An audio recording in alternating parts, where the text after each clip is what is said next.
So the archaeology of Leicester's lost medieval churches then. Just as a warning, there are images of human skeletal remains shown in this presentation, as this cover image clearly shows, hopefully. But mainly I want to talk about the churches themselves, and burial practices within the graveyards, but not specifically about the people buried in them tonight. This is more of a talk about the buildings and the structures rather than the people of medieval Leicester.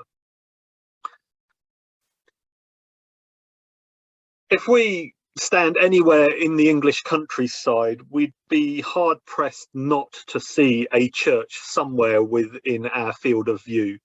They are ubiquitous. You can see the church towers, church spires, pretty much anywhere you looked. And they are so sort of durable as features, medieval churches, that quite often they outlast, in the countryside at least, the settlements that they once served. And you get these isolated churches like St Wistan's at Wistow, for instance, which are now surrounded by the earthworks of deserted medieval villages. But the churches themselves have not disappeared. In towns and cities, they are also significant landmarks that feature heavily on the skyline images that we see. St Paul's in London, obviously, is a classic example, especially the Blitz photograph. But in Leicester, if you look in the right direction, you can definitely see some of Leicester's churches still, although increasingly we are getting, our skyline is getting increasingly encroached upon by modern high-rises that are starting to block out some of these views of churches. And actually this photograph, you can't see this view anymore either, because St Mary de Castro has now lost its spire, for instance. So things change, and actually in towns and cities, churches are less likely to survive when the parishes that they served or the communities that they serve disappear, because of the continually evolving townscape and the need for that sort of crucial space. It's quite easy for churches in places like Leicester to completely disappear and be lost until we can excavate and re-find them. But they are iconic sort of landmarks, and when we look back through Leicester's sort of images of Leicester in the past, we sort of see that they are constantly reoccurring features. And particularly these 5 churches, which are our surviving medieval churches. We've got St Nicholas, All Saints, St Mary de Castro, St Margaret's, and St Martin's, which is Leicester Cathedral. These 5 churches consistently in the post-medieval period for the last sort of 300 or so years crop up in views of Leicester. We also have a 6th surviving medieval chapel, which is the Chapel of Trinity Hospital as well. So there's 6 medieval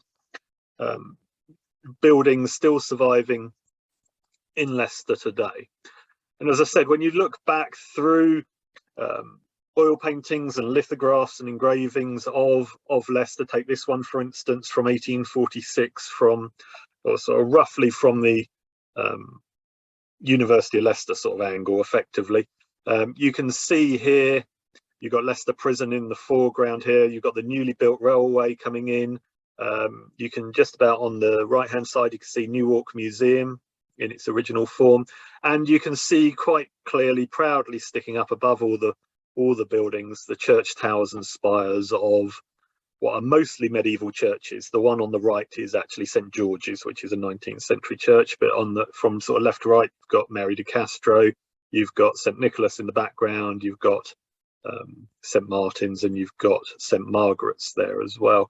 And again, you look at this version slightly earlier, around about 1830, and you can see the church towers sticking up proudly. You go back to Samuel Nathaniel Buck's drawing in 1743, and you can clearly see all of these churches, sort of, which have effectively been exaggerated. The scale of them have been exaggerated to show them sticking up above the houses because they are such prominent structures in the town. And we can go all the way back to the early 15th century, and this little doodle in the bottom of a margin of an illuminated manuscript, which is in the British Library, which shows a townscape a skyline view of what it claims to be Leicester, and you can see just about at the bottom of the images, you can sort of see the little zigzags of the houses, the roofs of the houses, and above it you can see what might be as many as 9 church spires sketched in above it, sticking up. So they are clearly these sort of very iconic and dominant features within the landscape, both spiritually and physically. Which means that there were far more churches and religious institutions in Leicester in the medieval period than there are today. So these are the 6 surviving sites that we have today, the 6 standing structures, as shown on this reconstruction of medieval Leicester by Mike Codd, which sort of is reconstructing it in the sort of mid 15th century. But these are way outnumbered by the number of lost churches that we have in the town. So these are actually all the ones that we have now lost. They range from little chapels like Our Lady on the Bridge, of the Bridge, which was a little chapel on the West Bridge, up to the sort of the largest, which was St Mary de Pratis, or Leicester Abbey as we better know it. You've got friaries, you've got Grey Friars, Black Friars, the Austin Friars, for instance. You've got parish churches like St Peter's and St Michael's, which I'm going to talk about this evening. You've got hospitals, you've got chapels that are linked with leper hospitals, and so on. You've got parish churches out in the suburbs that have gone missing. You've got other religious churches like in the Newark, like the Annunciation of the Blessed Virgin Mary, and so forth. So there's all sorts of buildings have disappeared for a variety of reasons over the years. The monastic sites, for instance, all disappeared during the mid 16th century with Henry VIII's dissolution of the monasteries. Our Lady of the Bridge disappeared when the bridge was demolished. Other places like St Peter's and St Michael's disappeared when the parishes they served lost the parishioners, and so they could no longer be supported. And perhaps that loss is best felt with Leicester Abbey. When you look at this reconstruction by John Finney of the Abbey at the peak of its existence, in its heyday, it was one of the wealthiest institutions, monastic institutions in Britain. And then you look at the site today with the low walls just laid out in the grass of Abbey Park, and you sort of really appreciate how much we've lost in the city. But that loss and the continuous redevelopment of the city in the years since that loss often leads us to these rare opportunities to actually rediscover these churches through archaeological excavations. And these excavations date all the way back to the 1920s and early 1930s with the excavations at Leicester Abbey during the creation, or for the creation, of the Abbey Park. The Austin Friars, for instance, was excavated in the 1970s. And in the last 20 years, particularly with the rise of commercial archaeology in the city, we have gone on to excavate sites like Grey Friars, Black Friars, recently St Clement's is the most recent discovery. And the 3 sites that I want to talk about this evening, which are all in Leicester's historic north-east quarter. And these are the parish churches of St Peter and St Michael, and the chapel and other buildings are attached to St John's Hospital, which was Leicester's original medieval hospital.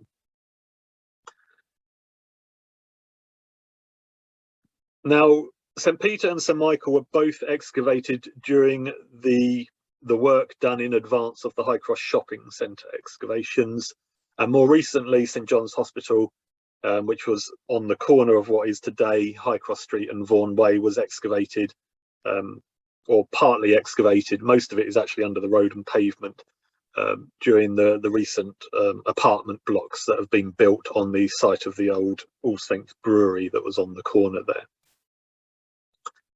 So starting with St Peter's then, so this was the excavation of, for those of you familiar with Leicester, the former St Margaret's Bath site. If you are more recent to the town, it is now the site of the Showcase Cinema, attached to the end of the John Lewis store in the Highcross shopping centre.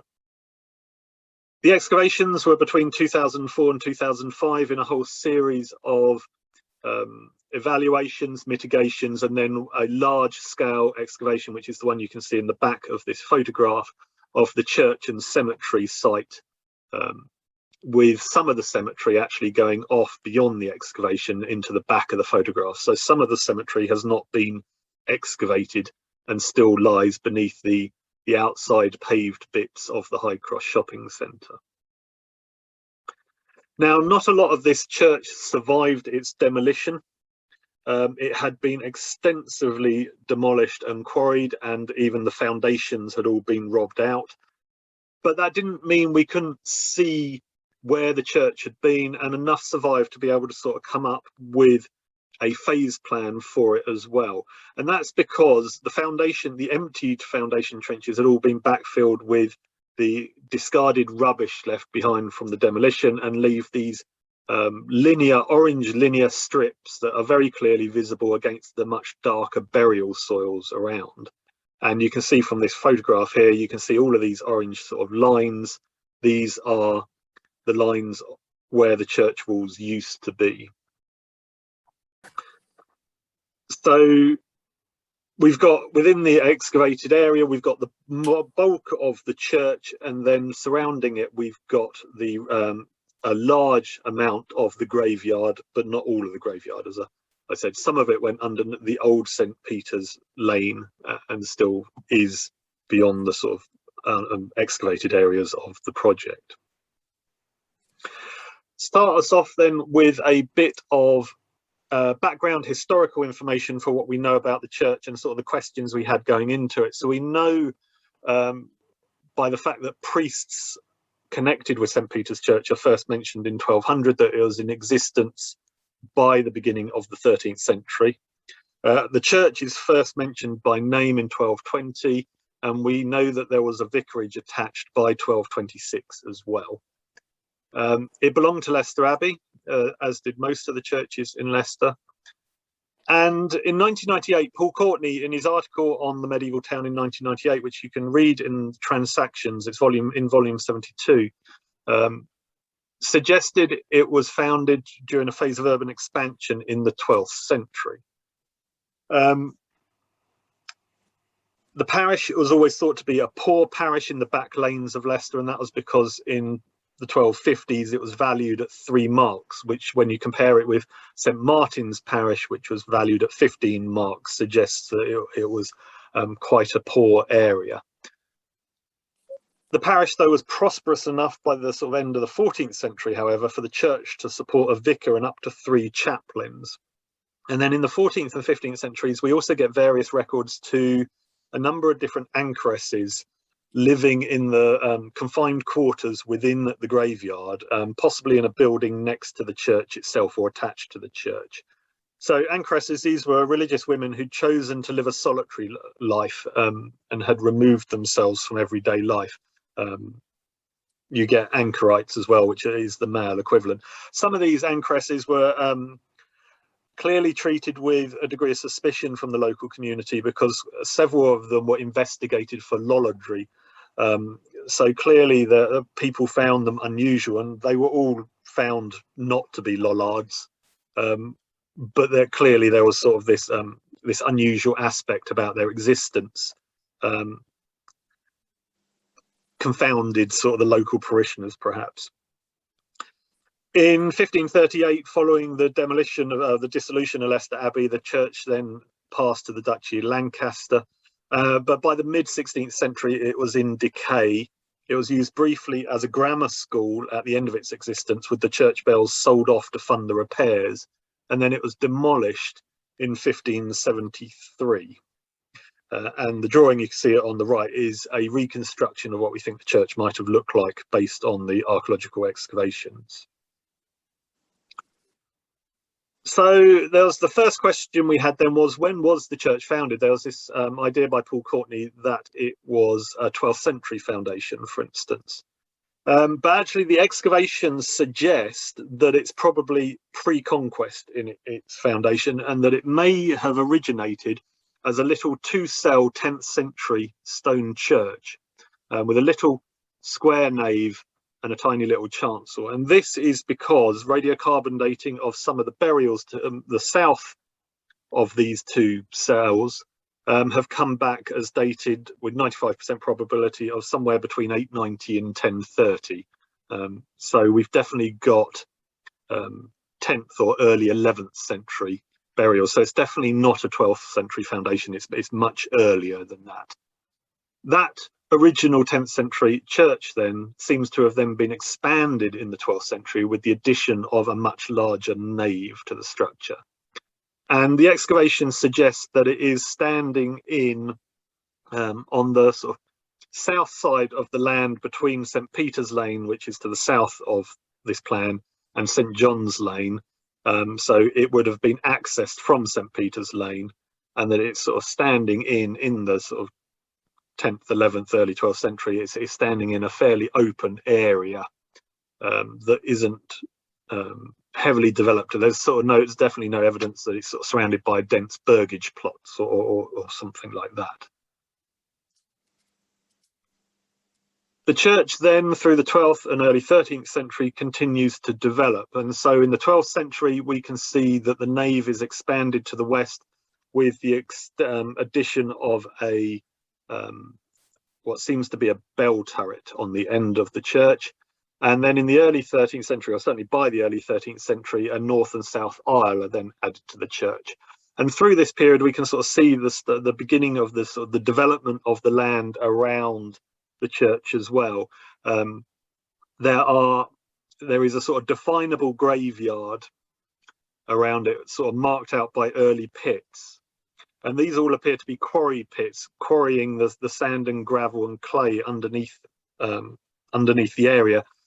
Some of them actually appear to be used as lime kilns as well. So we're sort of suggesting that these are probably pits dug to extract materials for the construction of the church itself. And as soon as that construction is finished, these pits have become backfilled, and then the graveyard starts to expand over the top of them. Initially, it is restricted to the east of the graveyard by what seems to be a cross lane linking St. John's Lane and St. Peter's Lane, which runs between the church and a building, a hall with an undercroft and a cross wing, which is east of the church. And we think this might be the vicarage that is mentioned in 1226. Initially, it starts off as just a single hall-esque structure with an undercroft, and then later on, by the early 13th century, a stone crosswing has been added to it. The bell turret, we can be fairly confident that this is the bell turret because we found evidence of bell casting at the base of it. So we know the church had bells. The earliest mention of the bells in my first murder of the evening is in Christmas Eve 1306, and this comes from the surviving coroner's rolls for the town, where we're told it chanced upon midnight on Christmas Eve that Simon the Welshman clerk came to St. Peter's Church of Leicester to ring the bells for matins, as the custom is. There he met William Vicar of the said church, standing in that church, who asked him where he had been tarrying so long, and struck him with a knife, which is called a misery cord, on the head, even to the brain. And he lived for 2 days. The inquest suspects no one of the said death but said William Vicar, who kept himself in the church for 7 weeks and afterwards came to peace and was kept in prison. So a gory murder. This is sort of one of Leicester's infamous medieval murders connected with our church. But as a sort of crucial bit of archaeological information here is that this is a direct reference to the fact that the church has bells. And we think we found evidence of this beneath that bell turret. So as that after the extension to the church, after the addition of the turret, a large pit was dug in the base of sort of beneath it. And this appears to be the remains of a bell casting pit, which has been dated to sort of 1150 to 1180. And you can see here on the photo on the left is this big pile of burnt material in the middle of the pit is all the broken pieces of bell mould that have been thrown back into it after they've been broken off after the casting process. And on the right, you can see a fragment of it, and you can see how it's you've got this slightly curving edge, which is the edge of the mould itself, against which the metal would have been poured into, and you can see all the little copper flecks that have scorched into the clay as well. Now, this pit is enormous. If this was for a single bell, this bell would be about 1.5 meters in diameter, which is enormous. It'd be bigger than any other medieval bell in Europe at the time.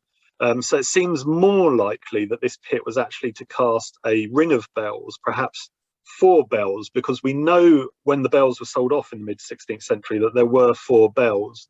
We have their weights, which we can, it's a bit tricky because medieval bells are slightly different shaped. They tend to be narrower and taller than the more modern bells. But from the weight of metal for each one, we can sort of roughly approximate their diameter. And you could easily fit all 4 of these with their moulds within this pit. So this pit might have been casting the full ring of bells in one go. And the point of having the pit at the base of the tower is it then makes it a lot easier to get the bells up into the belfry. All you've got to do is break out the mould, finish them off in the pit, and then hoist them straight up into the tower. So you quite often in churches find bell casting pits at the bases of the towers. Leicester was known for its medieval bell founders. We have records of bell founders going all the way back to the early 14th century, with Robert Le Belletier being the earliest known in Leicester, and we can trace them all the way through, a whole series of them all the way through to the Newcombes, who were casting bells right up until the mid-17th century. They particularly were focused in All Saints parish, and All Saints Church is known as the Bell Founders Church. And during excavations on Vine Street, so where the John Lewis car park is today, behind the church, we found other evidence of casting pits and casting mould during excavations there as well. So the area around, sort of just to the north of St. Peter's, was definitely seems to have been quite active in casting of bells, and bell makers would have been casting cauldrons and other things when they didn't have any other work to do. We know the bells, for instance, in All Saints Church, the earliest one, the tenor bell, was cast by Johann de Stafford in the late 14th century, and then it was recast by John Taylor of Loughborough in the late 19th century. The bell makers of Loughborough actually aren't linked with the bell makers of Leicester. This wasn't an industry that moved from Leicester to Loughborough. They developed independently. The Leicester sort of industry died out and the Loughborough industry developed later. So the excavations then of St. Peter's were able to trace the sort of history of the church from this original little 10th century structure through the 12th century expansions with the additions of a nave, a bell turret, and the north and south aisle. And then we can go through into the sort of the later 13th or into the 14th century, where the church then, the original Saxon chancel is demolished, presumably because it is now too small for the size of the church, and a much larger new chancel is added. And then the sort of final additions in the 15th century to the church, the south aisle was extended to make it much wider than its original form, effectively twice as wide as it was originally, which is fairly sort of typical of church development. Quite often you see the south aisle will be the first to be added and also be the first to be enlarged if it is. We then get a structure added on the north side of the chancel, which may be a vestry, but could be, as we know there are anchoresses living in the churchyard in the 14th and 15th centuries. This could be the anchor hold where they're living. And this suggestion came about because there were a number of little pits just outside it that were filled with domestic refuse, as if someone had perhaps been living in this structure on the north side of the chancel, or people had been. And then another room is added on the south side of the chancel, which can be identified as a charnel house, which I'll come on to in a bit. So by the 15th century, then the church is actually, it's for a poor, what has been described as a poor back lane parish church, it's actually quite sizable and quite sophisticated. And throughout all of this sort of period, then the churchyard keeps expanding as there's more and more demand put on it. So clearly, through much of the medieval period, St. Peter's was, whilst it might have been a poor parish, had a large population living within it. Certainly there was a lot of demand on the church as a place of worship, clearly, but also on it as a place of burial afterwards. And the vicarage seems to sort of reflect that scale of operation going on in the church itself. The original 12th century hall and cross wing are demolished, and a much larger building that seems to be based around an aisled hall with a service wing out the back is added to, is built in its place. The hall itself didn't survive very well, but the service wing survived very well, and we were able to identify that these are the photographs of the service wing on the right hand side, and the photo at the bottom is the remains of the kitchen, and you can see on the right hand side this is the hearth. On the left hand side there is some sort of drain going through the building that sort of is going through a base of some sort of tank as well. And there's also a threshold where the photo scale is. There's a threshold marking where a doorway would have been. The photo at the top shows the wider angle. The kitchen's on the right hand side, and then there's various other remains of other rooms within the service wing. And then on the very left there's another hearth here, which is the hearth within the hall itself. Not much of the hall survived, but you can sort of infer there is a building there by the fact there's a hearth in the middle of it. The charnel house was perhaps the most spectacular discovery of the excavation. So this is a charnel house. It is where graves have, human bones have been recovered from somewhere, collected up and then reinterred in a custom built building.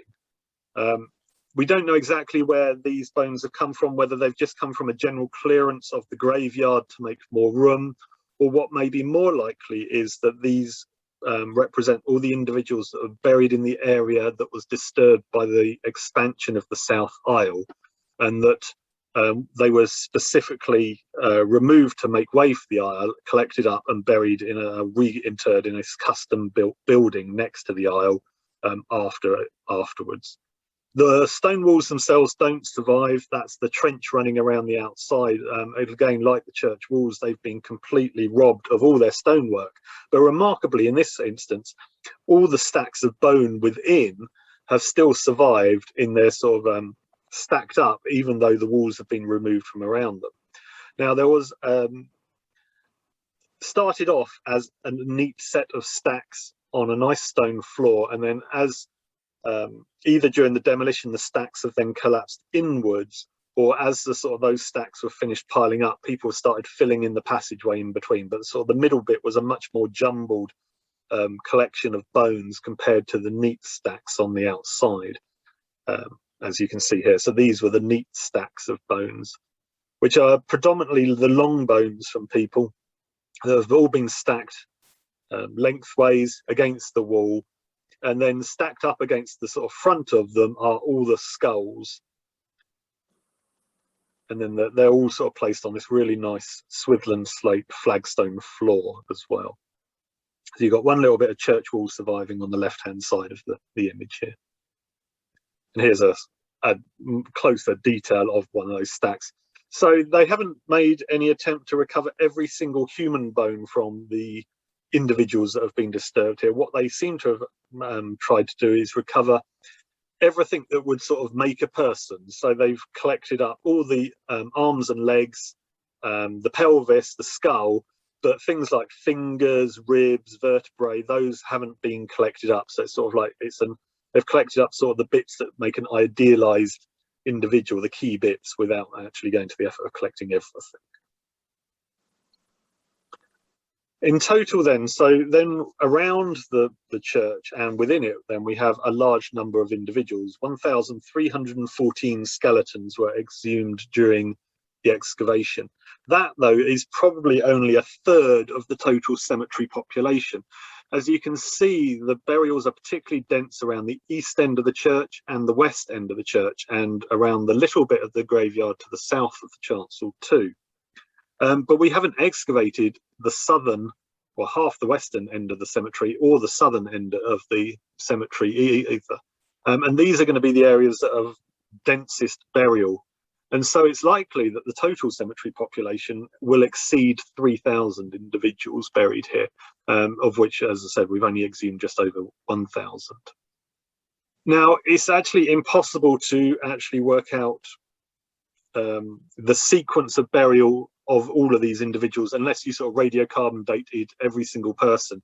They're so tightly jumbled together and intercut and buried on top of each other, and then other burials have been dug through, earlier burials. it's very difficult to unravel the burials themselves, but what we can do is chart the expansion of the graveyard based on the fact that burials are lying on top of earlier features of different periods. And so we can see that the tan area is the original area of burial, and as demand increases on the sort of burial space, the churchyard then expands outwards, initially as a sort of quite neat and regular sort of almost like planned expansions, and then later on the sort of expansion boundaries become a little bit more erratic. I mean, for instance, this little sort of odd projection on the north side may reflect a sort of specific donation of a piece of land that was quite small by someone, rather than them acquiring a large area all in one go. The burials around the north side of the church are less dense in many respects than the other areas, but some of that is to do with the truncation and damage caused by the swimming baths, rather than them actually being less people buried to the north of the church. Similarly, inside the church, as you can see, there's quite a few people buried in the nave and the north aisle, and from the little bit of the south aisle we had there too. Very few people seem to be buried in the chancel, but again, that's due more to do with the truncation of that area than it is to do with the lack of people buried there. Mostly we had sort of the feet end of quite a few graves rather than the full graves in that area. The burials were in quite some areas. I keep talking about this sort of demand on the cemetery, and in places the burials were 5 deep. So this weird sort of snake person looking arrangement of burials here is actually the remains of 5 individuals buried on top of each other, at different sort of successively on top of each other, not in the same grave though. Because of the way they're staggered slightly off each other, this suggests that this is continuous use of the graveyard, and so the higher burials have been buried after the markers for the lower burials have perhaps disappeared. And the burial rows have sort of shifted increasingly to the west as these people are being sort of new people are buried. On the right, you can see actually 4 burials.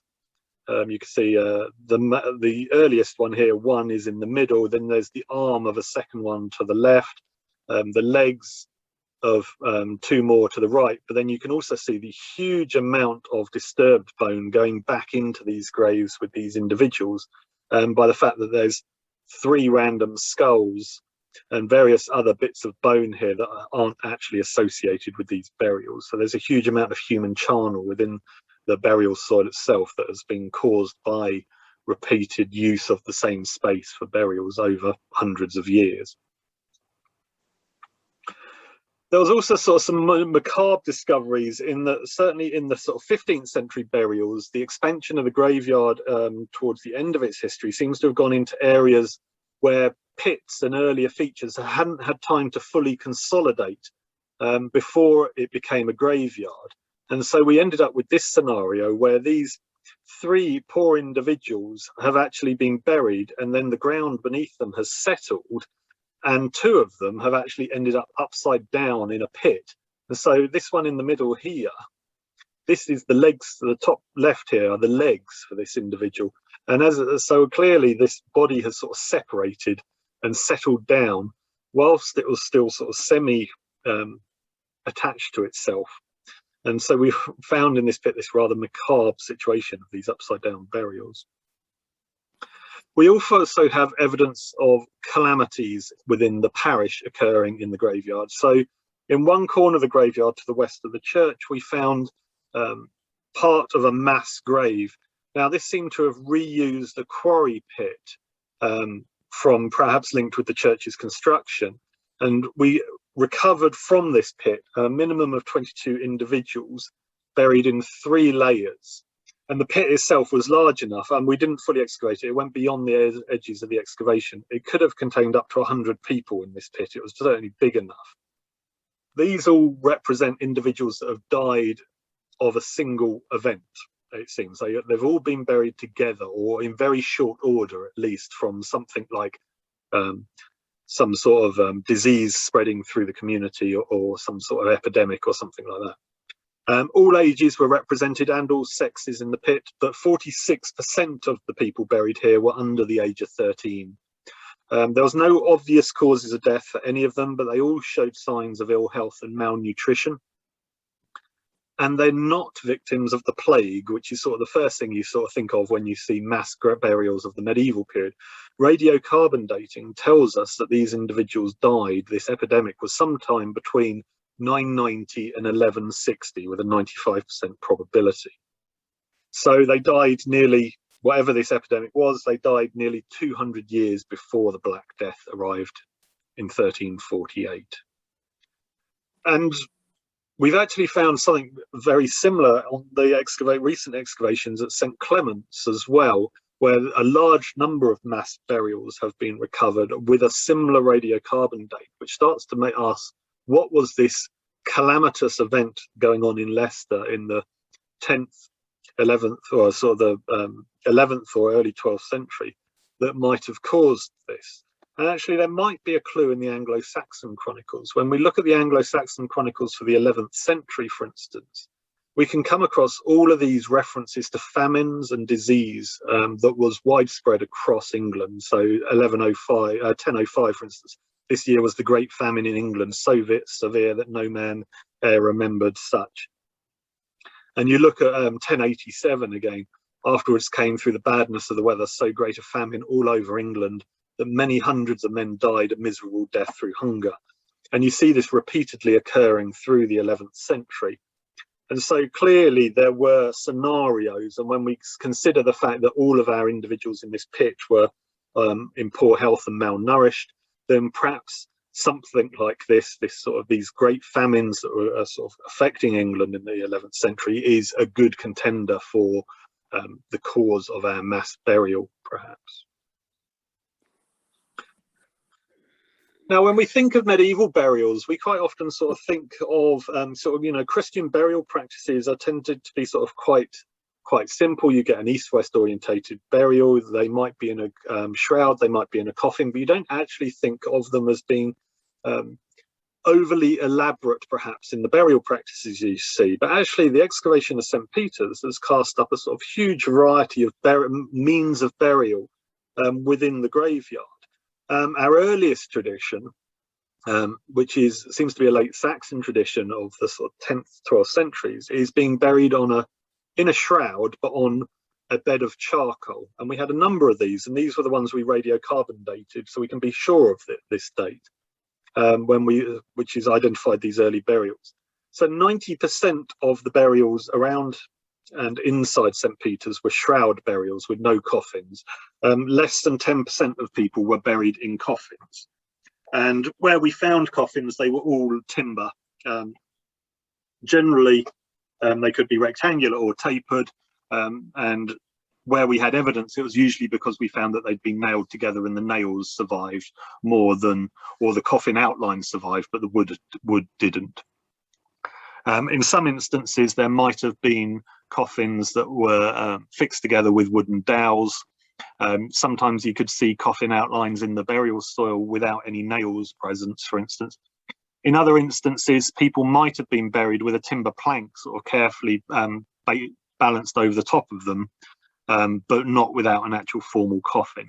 But you also got other sort of burials, head supports, so sort of pillow stones to either side of the head to protect the head, would seem to be very popular burial tradition, more popular than actual properly stone-lined burials. And so we get some burials where the person has been placed in the ground and a stone lining has sort of been added over the top of them or afterwards.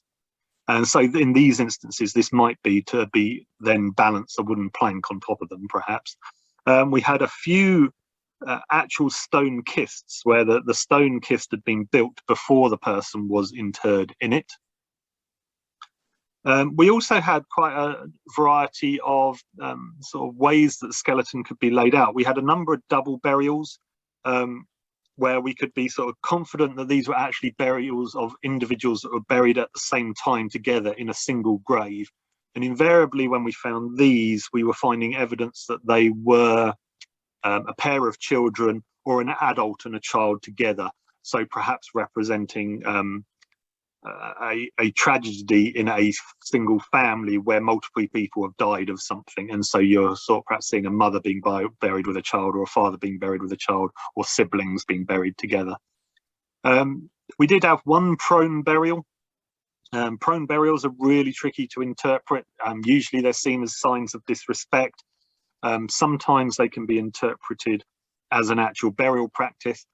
Sometimes when you find them in coffins, it could just be clumsiness of the burial party who've accidentally put the coffin in the grave the wrong way up. So reading anything into prone burials is quite tricky, but we had at least one prone burial in the graveyard.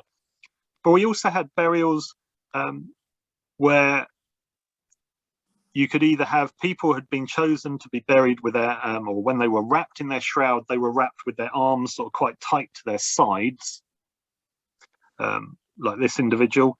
You could also get individuals buried where before they'd been wrapped in their shroud, their arms had been placed over sort of the pelvis area and crossed at the wrist.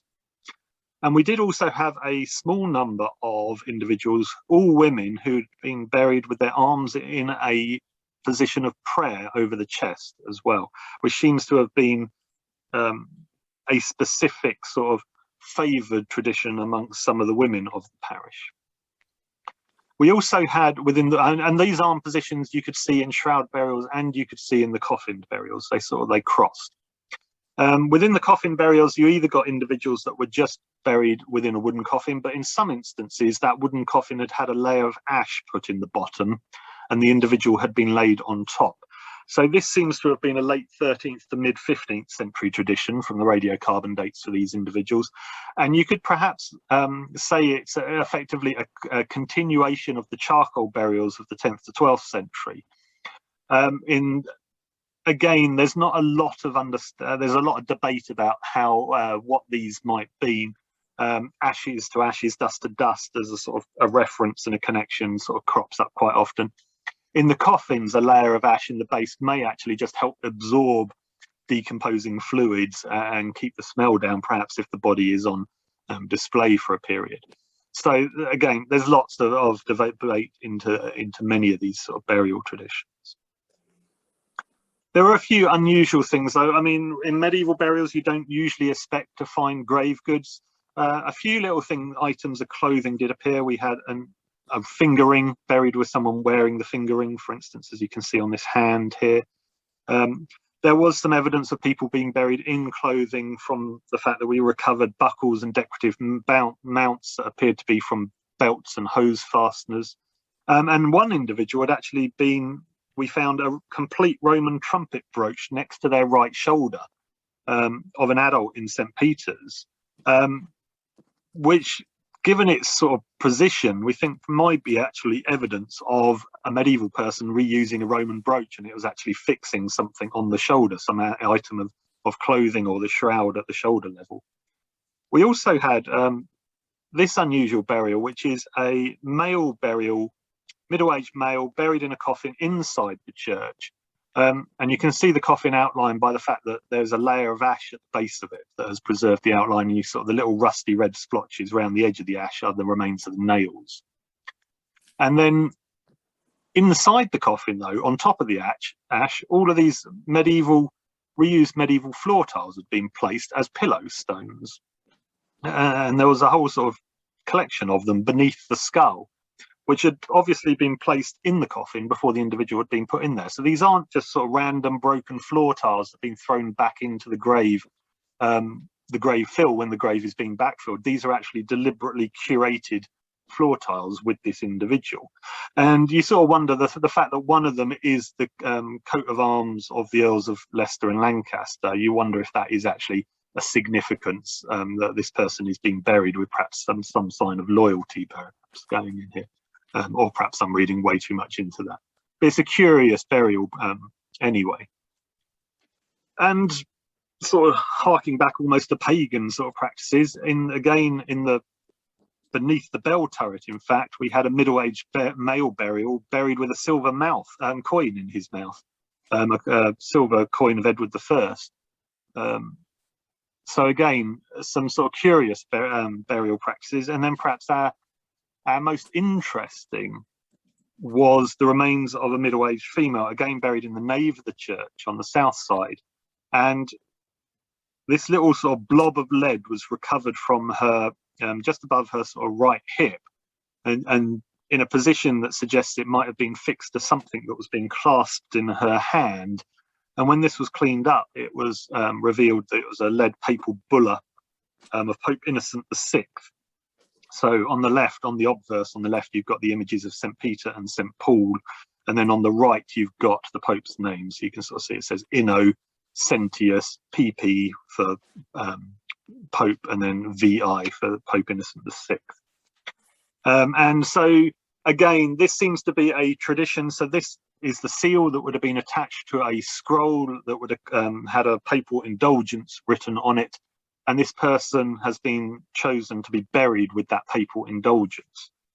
And this seems to have been a tradition that was quite popular in the sort of 14th century, particularly during Pope Innocent VI's time, which coincided with the Black Death and a lot of sort of, you know, uncertainty because of that pandemic, particularly amongst women seeking papal indulgences and then being buried with them. And you quite often find these papal bullas in graves of women in the 14th century.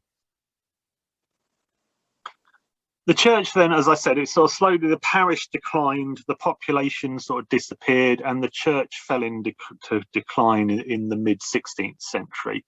Between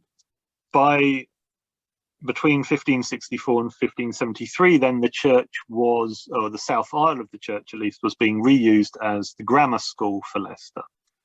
But then in 1574, a new grammar school was built on Highcross Street, and the church was demolished and the stone was used, and the timbers from the church were used to build the grammar school. And that grammar school still stands today. It's a restaurant today, and much of the stone and timber work in that building has come from St. Peter's Church. So actually, we still have a lot of the fabric surviving from the church. And when you're inside, have a look up at the roof next time, or if you visit, and you'll see those timbers are actually, many of them, from the roof of St. Peter's Church, probably from the nave itself. And so the dimensions of the grammar school are effectively the dimensions of St. Peter's nave, because of the timbers having to fit the building, the new building they were building. And in a nice twist, during the excavations for St. Peter's Church, when we were carrying out those excavations, this building was being restored as part of the Highcross shopping centre.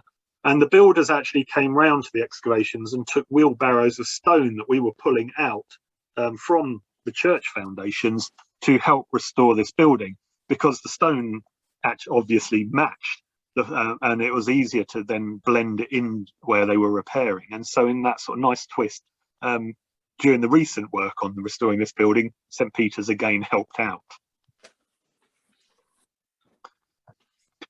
So in the 11th century then, when we just sort of look at the wider area of the quarter, we can see St. Peter's Church here. It's just tucked behind the High Street, between St. John's Lane and St. Peter's Lane, in an area, in the 11th century at least, you've got burgage plots extending along the High Street itself. That's Highcross Street today. But behind it, the area still seems, in the 11th century at least, to be quite open, and actually still full of quite a few relic Roman structures, potentially, that are still surviving above ground.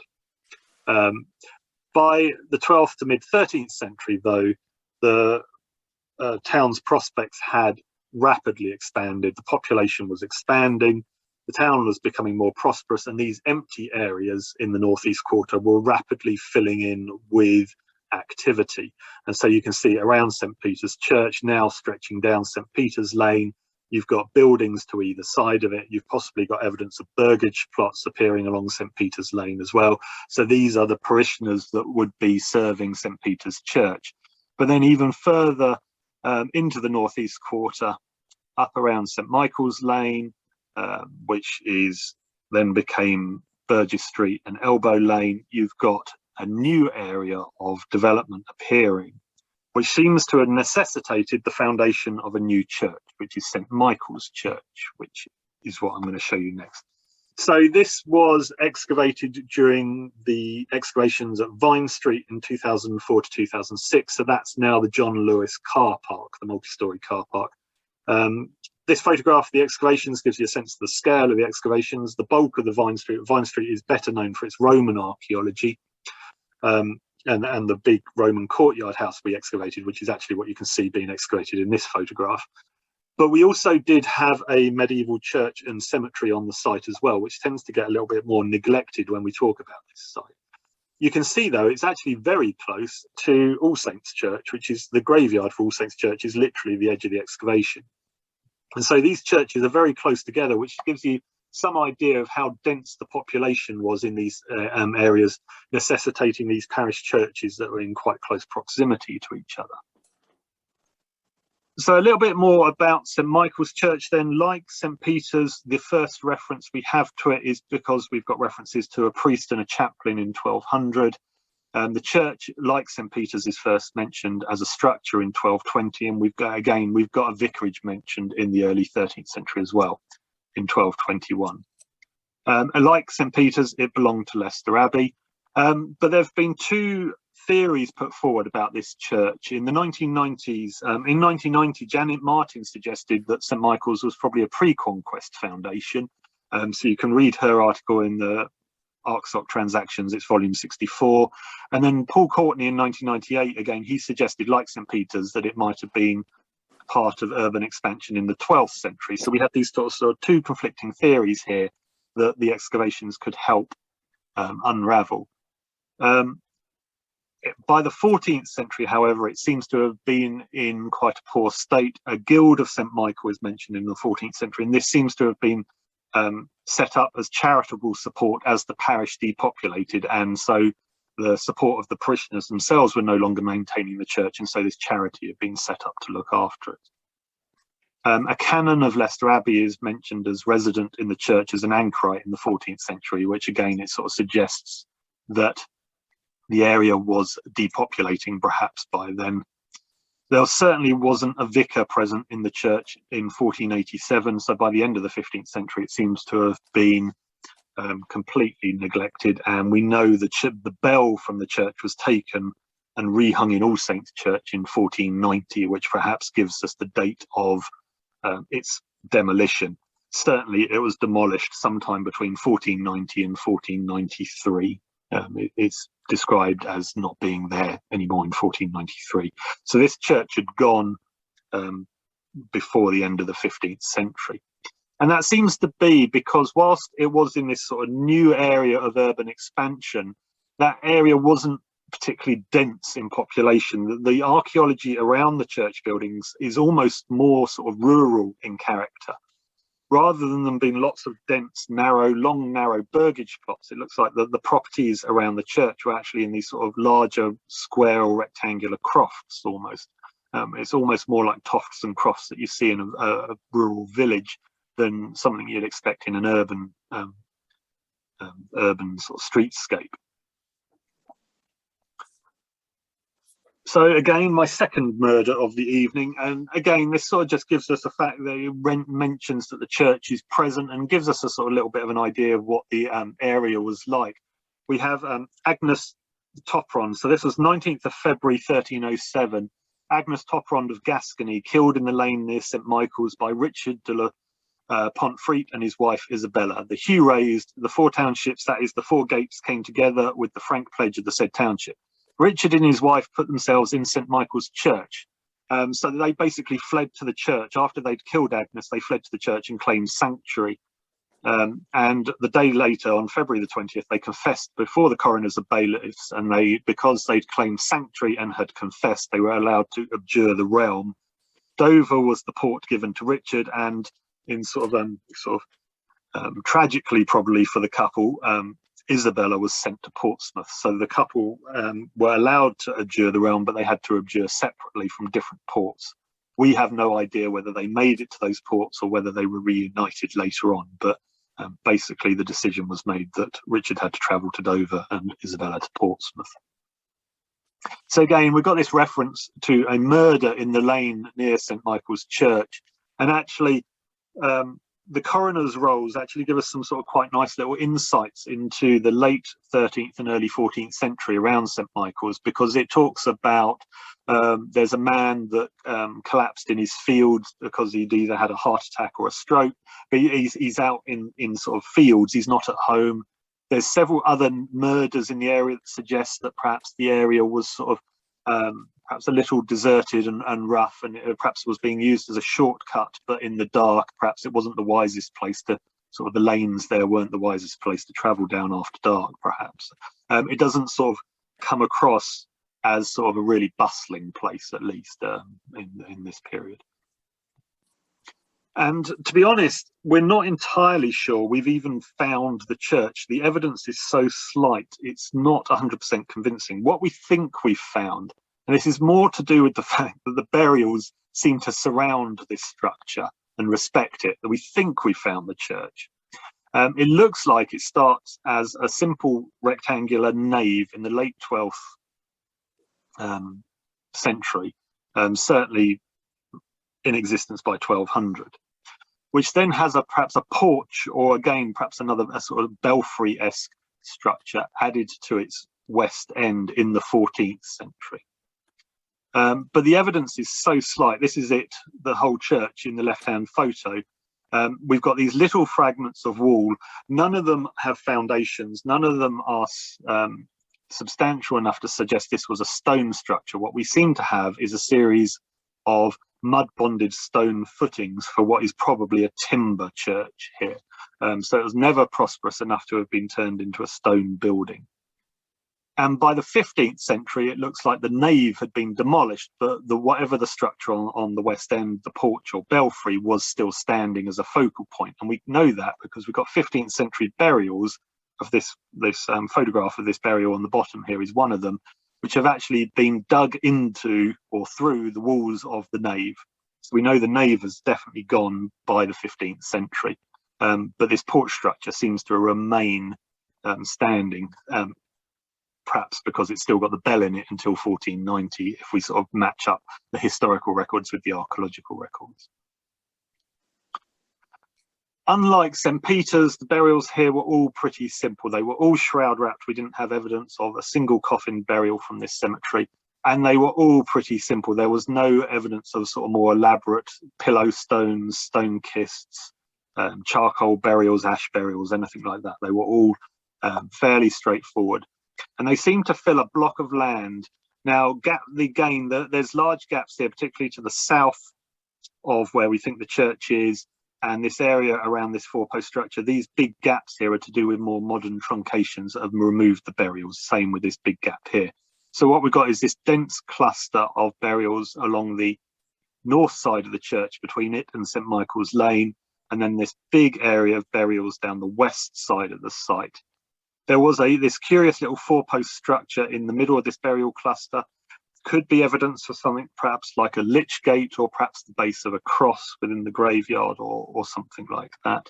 And then we know there is a vicarage attached to this church, and we know an anchorite was in residence at some point as well. And there are some other evidence of buildings. There's a little timber building on the southern side of the graveyard, fairly short-lived. It has burials cut into it as well, so it was there at one point during the graveyard's existence, but wasn't there the whole time. But also within the middle of the graveyard are the in situ footings for a substantial Roman building. And within the interior of that building, there was evidence that the final Roman floors perhaps had been reused for medieval occupation. There was some evidence of medieval occupation going on inside the building, and so perhaps some of the Roman walls had been reused as walls for a medieval structure, perhaps the vicarage as well. The bulk of the burials, again, we couldn't really distinguish too much. We could be happy that there were no burials earlier than the late 12th century. So in this instance, we are happy that St Michael's is not a pre-conquest church, that this is in fact part of Paul Courtney's 12th century urban expansion, not Janet Martin's pre-conquest interpretation. Most of the burials were late 12th to 14th century, and then we were able to identify in a sort of higher burial soil from the pottery in that soil that there were burials going on in this churchyard in the 15th century as well. But again, they were so intercut it was very difficult to sort of accurately phase. The only abnormal burials in here was there were 2 north-south burials in one area of the graveyard, but that could just be it was being buried in a convenient free space down the edge of the grave. We don't know what burial boundary. We don't know why they're buried north-south. There was no sort of obvious other differences in the burials. Just happened to be they were on the wrong alignment to the bulk of all the other burials. The final site then I want to talk about is the most recent sort of discoveries, and actually we're still working on the post-excavation analysis for this site, but this is on the corner of Vaughan Way and Highcross Street and is this big apartment block building today. So this particular corner of the site, from sort of tracking back historic maps and historic references, should be the location of St John's Hospital. So St John's Hospital was properly fully named the Hospital of St John the Evangelist and St John the Baptist. It was probably founded by the second Earl of Leicester, Robert Le Bossu. It's first mentioned in a charter in 1200. In fact, that's the charter that all the other churches in Leicester are mentioned, because they're the priests and chaplains of those parish churches, St Peter's and St Michael's, are witnessing this charter for St John's. But it was probably in existence already before that, because the Earl of Leicester, the second Earl of Leicester dies in 1168. So it's probably founded sometime in the mid-12th century. The excavations suggest that it comprised a chapel, a hospital a series of hospital buildings and other ranges, other buildings within a sort of large square plot of land on the corner of what then was St John's Lane and the High Street, which is now Highcross Street. And it seems to be in this large square block, and then extending north along High Street and east along St John's Lane, you've got these tight burgage plots extending up to All Saints Church, and also these larger sort of perhaps burgage plots extending along St John's Lane as well. The hospital seems to have been for the destitute, not the sick, so it was more like an almshouse than a hospital. It followed the Augustinian rule, and we know that brothers and sisters are mentioned in the hospital in 1235. We've also got a reference to the master and all but 2 of the brethren being killed by some sort of pestilence, perhaps the plague in 1361. In 1589, then, it passed into the possession of the borough. Parts of it continued being used as an almshouse for poor widows, but the chapel itself was incorporated into the new town jail, which was built in 1614. Again, it seems to have had a cemetery as well. We didn't find any burials during the excavations, although we did recover a reasonable amount of human charnel from later features, but we didn't find any in situ burials. But we do have this, my final coroner's roll story of the evening. This one isn't a murder, but on the 11th of June 1313, we've got the story of Mathew de Enderby. So Mathew de Enderby, thief, caught and taken to the prison of the Lord King at Leicester, who, before Sir John de Digby and Sir John Dangerville, justices for jail delivery, put himself for good and ill upon the country, and was convicted of larceny. Therefore he was hanged. The said Mathew was taken to the gallows by the Frank pledges of Birstall and Belgrave, hanged and carried to the churchyard of the chapel of the hospital of St John of Leicester for burial, and came to life again. And thank God for Mathew de Enderby, and on the Thursday next following his hanging, before William de Lindrick, the coroner for Leicester, he was allowed to abjure the realm. So they didn't re-hang him, he was allowed to go into exile. But again, fascinating little story, but also within that fascinating little insight into the fact that here in this coroner's roll, there is a clear reference to the hospital having a cemetery. Now, the excavations themselves were, the evidence for the hospital buildings had taken a lot of damage from 1960s office blocks that had occupied this corner when Vaughan Way was constructed. What we had, so you can see these 2 big circular piles have driven right through the site, and you can see more in the background there. But what we had was The back end, a surviving, very substantial, very deep stone wall, which seems to be the back end of what is probably an undercroft for a range of buildings within the hospital grounds. And from its construction, I mean, not much of it survived, but from its construction, it looks very reminiscent of the stone undercroft beneath the BBC building in Leicester, on St Nicholas Place. Most, in this instance, so in our instance, most of the stonework had gone. It looks like we just had the east gable wall of the undercroft, and everything else had been quarried away and robbed. We also had a number of stone-lined pits, possibly latrine pits, cesspits within the hospital grounds, and from one of them we recovered all of these lovely in situ medieval jugs that had been left at the bottom, discarded, dropped in, and someone decided that they weren't going to try and recover them. We're not entirely sure, but 3 of them were completely intact, and we recovered them with their soils still inside them, and have since then analysed the soils, and we have found that the pot contents contained a mixture of mineralised plant remains, some barley and wheat, apple and pear seeds, and cherry stones. There was some fish bones came out of the samples as well as lots of mineralised fecal matter. And given that this is a hospital, I think this is a really interesting discovery, because the conclusion is that these jugs were probably used as chamber pots. And if you're thinking, how on earth do you use a medieval jug like this as a chamber pot? Surely it's the neck of it is not wide enough to use successfully as a chamber pot. Well, I give you this lovely medieval illuminated manuscript of a nude man using jugs as chamber pots in the 14th century. So yes, it seems to have been very plausible. But it looks like here then we've got evidence perhaps of chamber pots from people in the hospital, either being discarded or accidentally dropped in a latrine pit and then not recovered effectively.